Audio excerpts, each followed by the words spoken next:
आज जब सुबह मैंने अखबार उठाया तो बड़ी एक अच्छी हेडलाइन थी दैनिक भास्कर में ही क्या सभी अखबारों में वो हेडलाइन थी। हेडलाइन क्या थी कि महिला कोटा बदलेगा देश का चुनावी नक्शा। वाह, अब महिलाओं को पुरुषों के मुकाबले उतनी तो नहीं बट थोड़ी बहुत तो सीटें राज्यसभा और लोकसभा में मिलेंगी।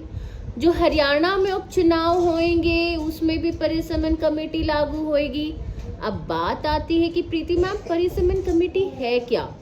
आप लोग 6 से सोशल साइंस पढ़ रहे हैं, पॉलिटिकल साइंस में +1 +2 में या 6 क्लास से ही आप लोग इलेक्शन कमीशन पढ़ रहे हैं, ठीक है ना।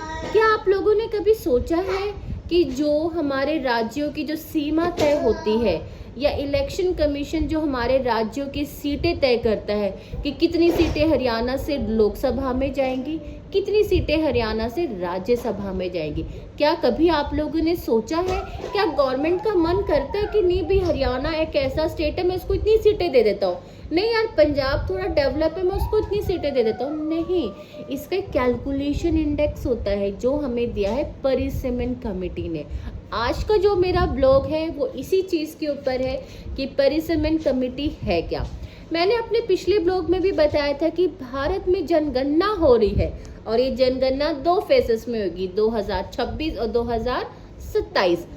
अब इस टॉपिक पे बात करना मेरे को इसलिए ज़रूरी लगा क्योंकि लोकसभा के चुनाव 2029 में है, उसमें महिलाओं का कोटा बढ़ा दिया गया है। महिलाओं का कोटा बढ़ा है परिसीमन कमेटी की वजह से, क्योंकि पिछली जो जनगणना हुई थी वो 2011 में हुई थी।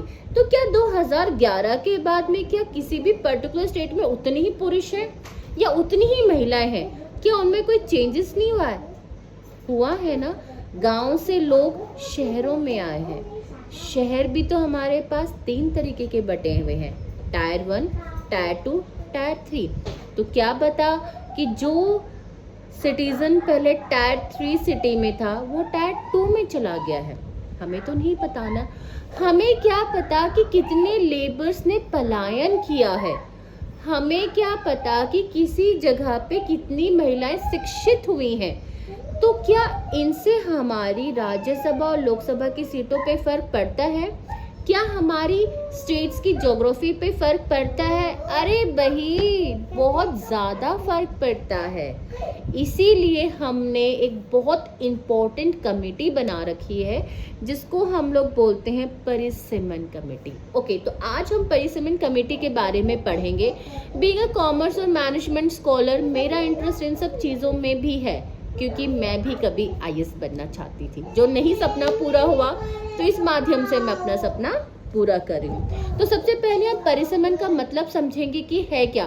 और भी बीइंग अ कॉमर्स और मैनेजमेंट स्टूडेंट मुझे कमेटी से बड़ा प्यार है क्योंकि चाहे HPSC दे लो चाहे नेट दे लो, कमेटीज के बारे में तो पूछा ही जाता है। तो देश की जनसंख्या हर दशक बदलती है, दशक माने हर 10 साल में बदलती है।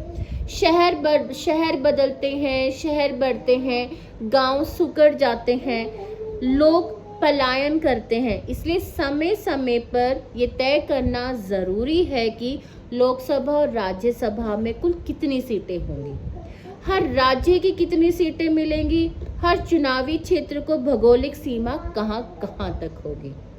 बिल में क्या बड़े बदलाव किए गए हैं। जो महिलाओं कोटा जिसकी मैं बात कर रही थी स्टार्टिंग्स में, सीटों की संख्या बदलेगी।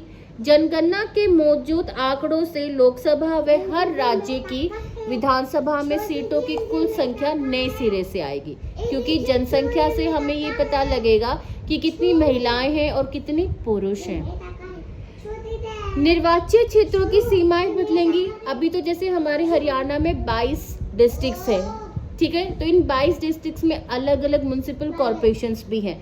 तो इस जो नए जनगणना से हमें ये पता लगेगा कि जो हमारी इलेक्शन कमीशन है अब वो नए कौन कौन से सीमाएं लागू करेंगी।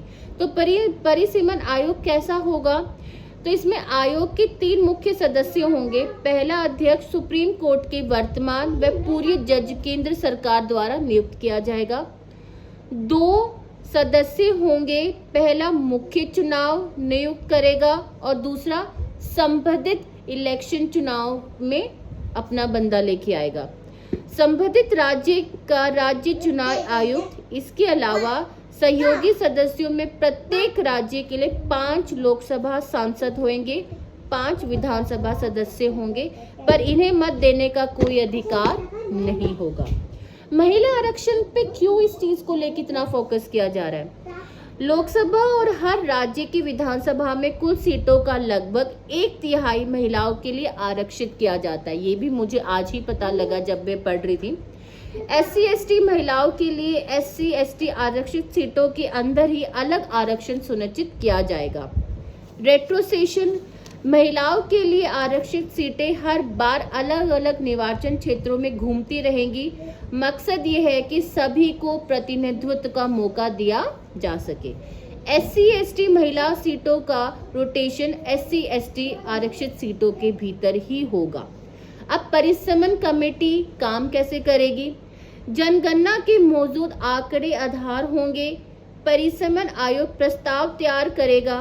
क्षेत्रों की सीमा, सीटों की संख्या, आरक्षण प्रस्ताव सार्वजनिक किए जाएंगे। देश के राजपत्र में प्रकाशन किया जाएगा। सभी राज्यों के राजपत्र में प्रकाशन, सभी राज्यों के रेडियो, टीवी और अन्य मीडिया प्रेस का प्रचार किया जाएगा। माने अरे भाई, जो ये सेंसस 2026 और 27 इसको सीरियस लो, इससे हमारे बहुत सारे आंकड़े बदलने वाले हैं। और कॉमर्स और मैनेजमेंट के स्टूडेंट्स को तो वैसे ही आंकड़ों से बहुत प्यार होता है, क्योंकि हमारी शुरुआत ही नेशनल इनकम और GDP से शुरू होती है, और हमारी जो किसी भी चैप्टर या किसी भी हम डेटा की जो समाप्ति करते हैं वो डेटा से ही करते हैं। तो ये था हमारे पास में परिसमन कमेटी। सेंसस के ऊपर बहुत ज़्यादा इस बार बदलाव किए जाएंगे, क्योंकि सेंसस डिजिटल वे में भी इस बार किया जाएगा। तो ये था हमारे पास में परिसमन कमेटी। महिलाओं का कोटा बढ़ेगा तो अब हम ये देखेंगे कि हमारे हरियाणा से कितनी महिलाएं जाती हैं राज्यसभा और विधानसभा में। ठीक था, ये था एक छोटा सा टॉपिक। इसके ऊपर आप YouTube पे और ज़्यादा डिटेल में जाके पढ़ सकते हैं। मुझे तो ये आप लोगों को बताना था कि जो नई नई चीज़ें जो हमारे भारत में हो रही है, हमें उसके बारे में पता होना चाहिए। आप सबको मेरी तरफ से नमस्कार।